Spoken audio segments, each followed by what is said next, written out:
Tulong ng All the Answers! Tumutubo ba sa halaman ang tsokolate? Anong hayop ang kaya magpalit ng libo-libong itim? Gaano kabilis ang daloy ng kuryente? At gaano kalaki ang kalawakan? The Matrix is the world that has been pulled over your eyes to blind you from the truth. Let the attack begin. Here we go.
Welcome to the real world.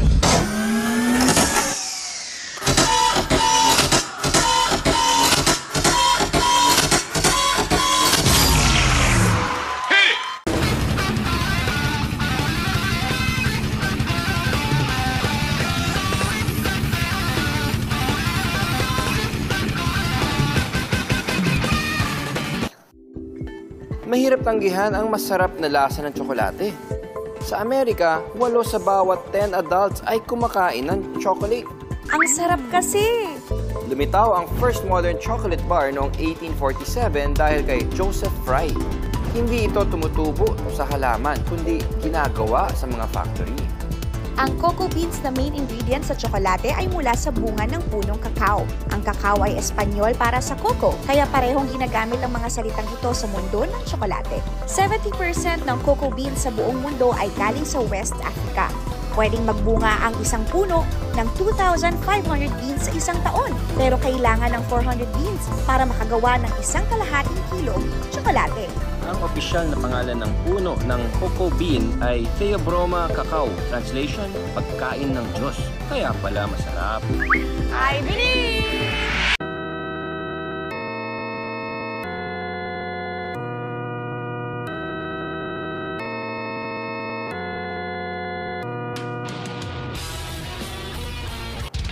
Alam niyo ba na matagal nang naghahari ang mga pating sa karagatan? Nagpas 450 million years na. Sa ngayon ay may higit sa 500 species ng mga pating na may iba't ibang hugis. Marami nakakabilib na katangian ang mga pating. Una, ang kanilang mga skeleton ay gawa sa cartilage sa halip na buto. Katulad po ng tissue sa ating mga tenga at ilong. Ang magaan na skeleton nila ay nakatutulong sa paglutang nila sa tubig. Karamihan sa mga pating ay dapat na patuloy na gumagalaw para makakuha ng oxygen at makahinga sa hasang. Ibig sabihin, kung tumigil sila mag-swimming, hindi sila makakahinga. Paano sila natutulog? Mas madalas nagpapahinga ang mga pating at iba ang style nila ng pagtulog. Dilat ang mga mata. Wala kasi silang mga eyelids o talukap, kaya hindi siya nakakapikit.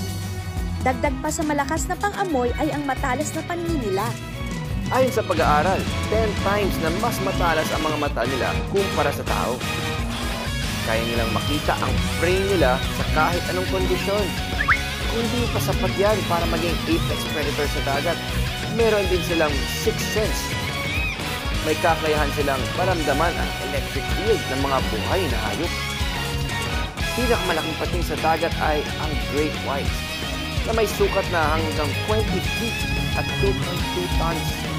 Great white ang tawag sa kanila dahil sa puti ang kanilang mga underbelly. Lumalangoy sila mula sa ilalim ng kanilang biktima at tatalon pataas para umatake. Ang kagat nila ay may lakas na 4,000 pounds per square inch. 4 na beses ang lakas kumpara sa leon. Ang mga pating ay may maraming rows of teeth. Sa buong buhay nila, libo-libong beses sila nagpapalit ng ngipin. Ang sandbar shark ay kaya magpalit hanggang 35,000 na ngipin. Di tulad ng mga pating, ang mga tao ay may 2 set lang ng ngipin, baby teeth at permanent adult teeth. Kaya dapat itong alagaan ng mabuti. Bawat tao ay may 20 baby teeth na lumalabas pag 8 to 31 months old tayo. Natatanggal ito sa edad 6 to 12 years. At dahil lumalaki ang bibig natin, kayang magkasya ang 32 permanent teeth, higit ng 12 sa dami ng baby teeth. Ang nagpapaganda at nagpapaputi sa outer layer ng ngipin ay tinatawag na enamel. Ang enamel ay ang pinakamatigas na parte ng katawan. Pero di ibig sabihin nito ay di na ito masisira. Ang enamel ay pwede pa rin mag-crack at mabulok at di na gusto mangyari yun. Ayon sa mga dentista, kailangan araw-araw na mag-floss at magsipilyo ng 2 minuto, 2 beses sa isang araw. 4 na minuto sa buong 24 na oras.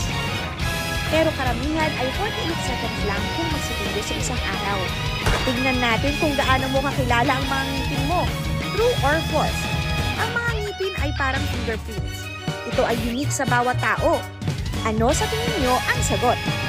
Kung ang sagot mo ay true, tama ka. Walang taong magkapareho ng ngipin, kahit pakambal. At wala rin taong magkapareho ng tongue print. I believe.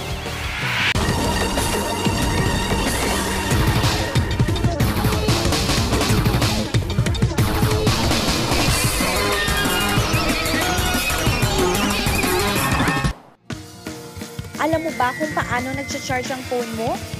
O paano sumisindi ang ilaw? O bumubukas ang TV nyo?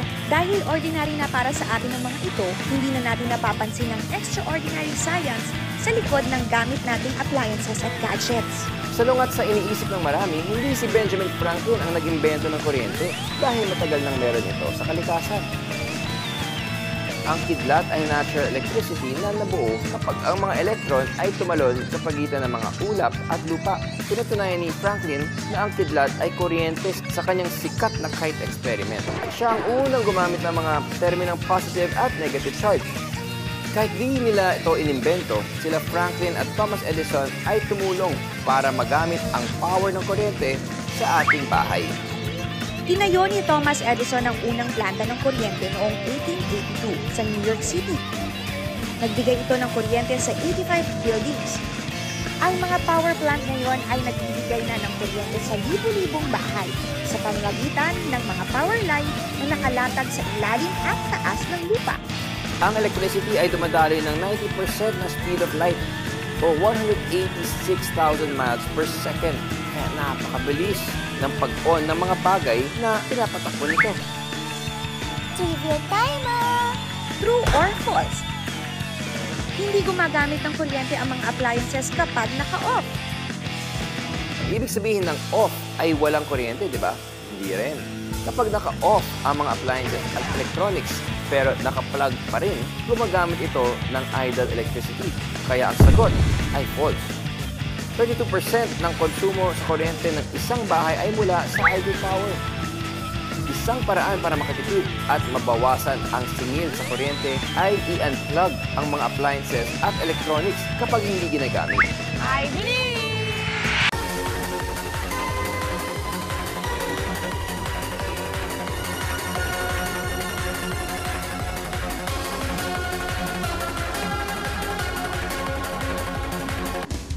Ang Earth ay nasa solar system, isang maliit na piraso ng Milky Way galaxy.